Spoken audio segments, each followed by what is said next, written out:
Namaste, my friends, and welcome back to my channel. So I took a little bit of notes about what people wanted to hear about in these next videos.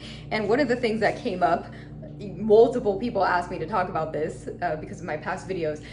They wanted me to talk about spiritual bypassing and what spiritual bypassing is, why it's bad, why all this stuff, right? So spiritual bypassing is essentially when you bypass the physical 3D important stuff to, kind of use spirituality or use these spiritual concepts as a way of bypassing and not having to do the physical things, right? And that's not right.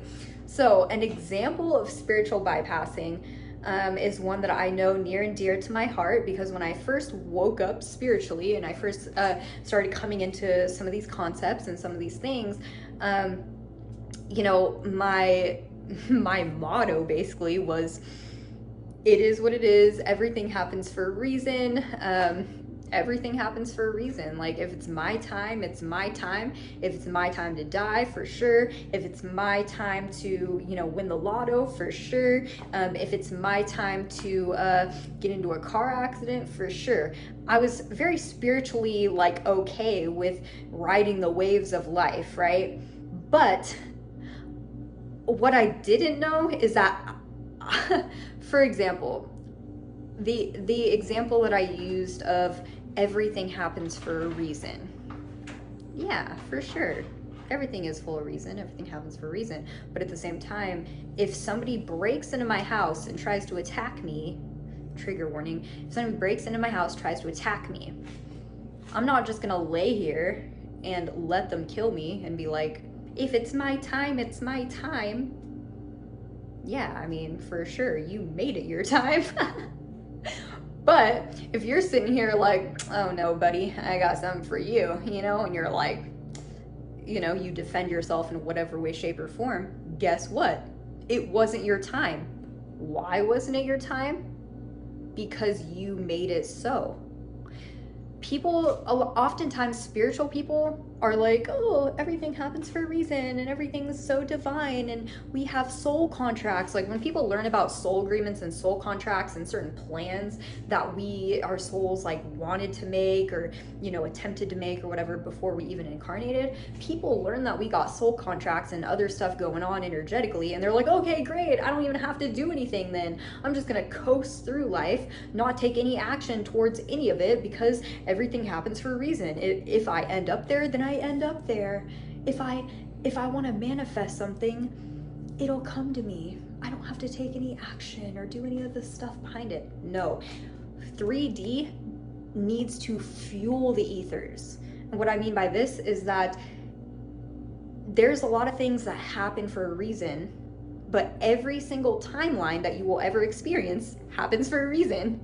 But you and your actions and your choices can dictate which timeline, which reason happen for a reason, right? So say that, you feel like you're a spiritual guru, right? Say that you've just, all this stuff and you have all these concepts down packed and you're just like, I have all this knowledge. But say that you're not monetizing it, or you're not throwing it out there to people. Say that you stay to yourself and don't really share your concepts and ideas and knowledge with people or anybody. But you're just sitting here around like, I trust that one day I'll be in the right spot to be a big speaker in front of people. I trust I'll have my own classroom. I trust that blah, blah, blah. Yes, you need to trust in the universe for sure, buddy, but you also have to take tangible action. You are a co-creator with the universe. You are co-creating with God, right? So what I mean by this is that no matter how many contracts that your soul and God, laid out and wanted to accomplish in this lifetime, you also have free will here. You can be like, no, I don't want to do that. I want to go down this route. And guess what? Everything happens for a reason. So there's a whole nother timeline that's scoped out and that's, planned out and all this stuff. There's an infinite amount of timelines. And you choose whatever timeline in every single moment based on your decisions. There really is no future because your present moment is orchestrating all your timelines for your future. It's going to determine your future. It's not like you have one set destiny, like you're born into this life and you're like, I know I'm going to be a spiritual teacher. And, you know, no matter what, you're going to end up at that timeline.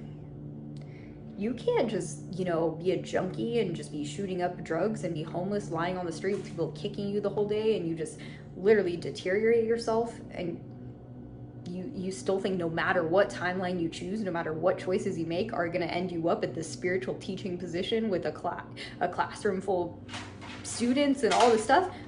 You can't go from that to that. You can, like, don't get me wrong, you can, but not just by coasting through and trusting the universe and all this stuff, right? Part of our lessons here is to learn that we are in control, that we can manifest, that we are the creators. You are the creator. That's why people, you know, within different religions, they say you are your own God. Yeah, we are, bruh. Like, we are literally all physical manifestations of the same source. We are individual impressions of the same God. We all have energy, aka God, flowing throughout our body, flowing throughout our physical matter, but also flowing throughout the ethers and an aura around us that we can't even comprehend on a 3D level, right? Good thing we're multi-dimensional. Some of us can kind of tap in, right? You can too. But that is my point.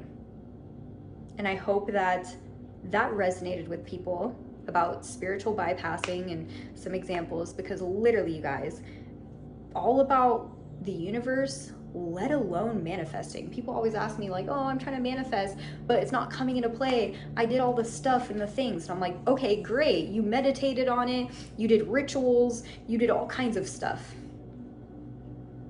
But did you take physical, tangible action towards your goal?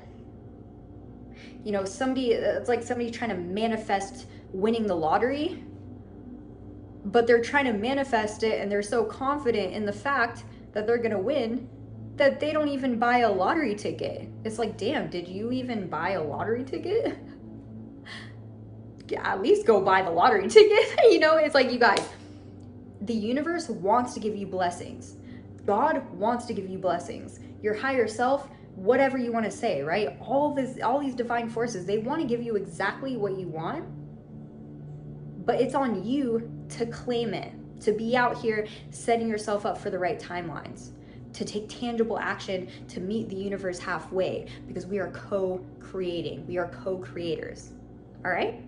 It's just my little 2 cents on spiritual bypassing. I hope that helped. If that helped in any way, shape, or form, go ahead and give me a big thumbs up. If you spiritual bypass, I won't judge you. Go ahead and leave it in the comments. I told you how I spiritual bypass and whatnot. So, you know, we can have a discussion probably for the next couple hours after I post a video. I'm really checking the comments. I'm really interacting with people. So, you know, if you want to leave a little comment, if you want to ask questions, if you want to, you know, leave stuff for future videos or whatever, go ahead and do that, you guys. I'm very interactive. I love all humans. Like, don't be afraid to reach out and say something, all right? We can navigate this stuff together. I'm still working on it too, okay? Subscribe, like, all the good stuff. Namaste.